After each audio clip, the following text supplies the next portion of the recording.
I'll never forget the sound of the gavel echoing in that lawyer's office. It wasn't a courtroom, but it felt like one. The lawyer's voice was steady, almost cold. Your grandparents left everything to you. Sole heir. $26 million. The estate, the businesses, the house. Silence. Then the sharp inhale from my mother. My father's throat clearing, my sister's eyes narrowing into blades. And me? I sat there, frozen. Not from fear, from clarity.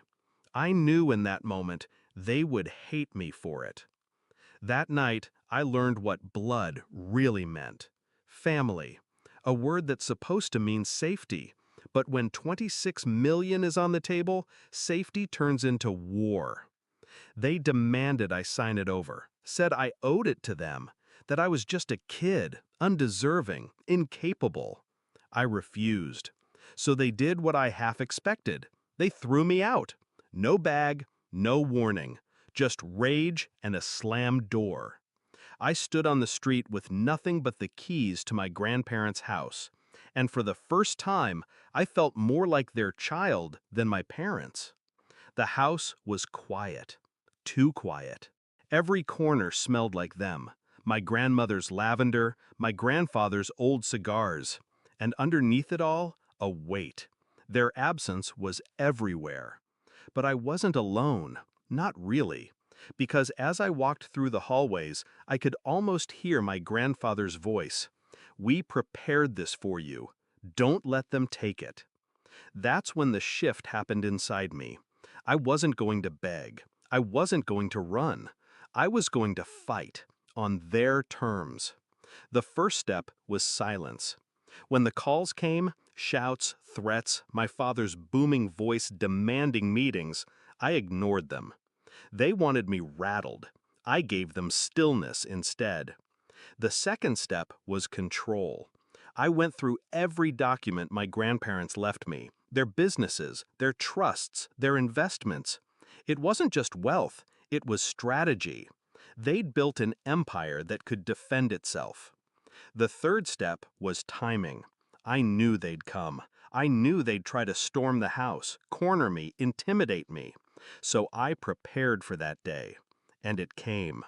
The knock wasn't polite. It was a siege. 3 of them on the porch, my parents, my sister, faces twisted with entitlement and rage. "Open up," my father barked.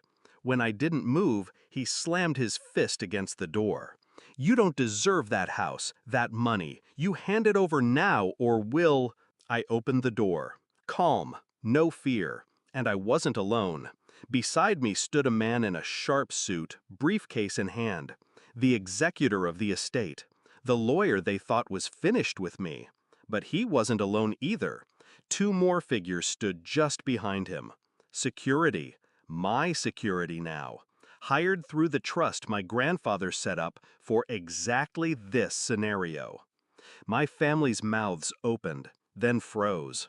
They weren't looking at me anymore. They were staring at the wall of law and power at my side. The lawyer's voice cut through the tension. This property and its assets are legally protected. Any attempt to enter or harass the heir will be treated as trespassing and prosecuted. My mother's face drained. My father's jaw locked. My sister actually stepped back. I didn't need to say a word, but I did. "You thought you could throw me out, but this isn't your house. It never was.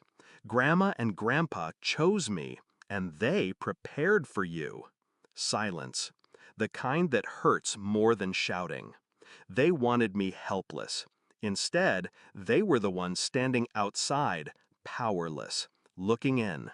And in their eyes, I saw something I never expected: fear. The confrontation ended there.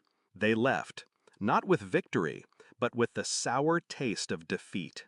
And I closed the door. But I didn't celebrate, not right away, because revenge isn't about noise, it's about precision. And mine wasn't finished. The next weeks, I locked everything down tighter. rewrote the businesses under new protections, cut off their access to every credit line, every favor, every back door my grandfather had once allowed them. One by one, I stripped away their illusions of power. I didn't scream, I didn't gloat, I just dismantled them, quietly.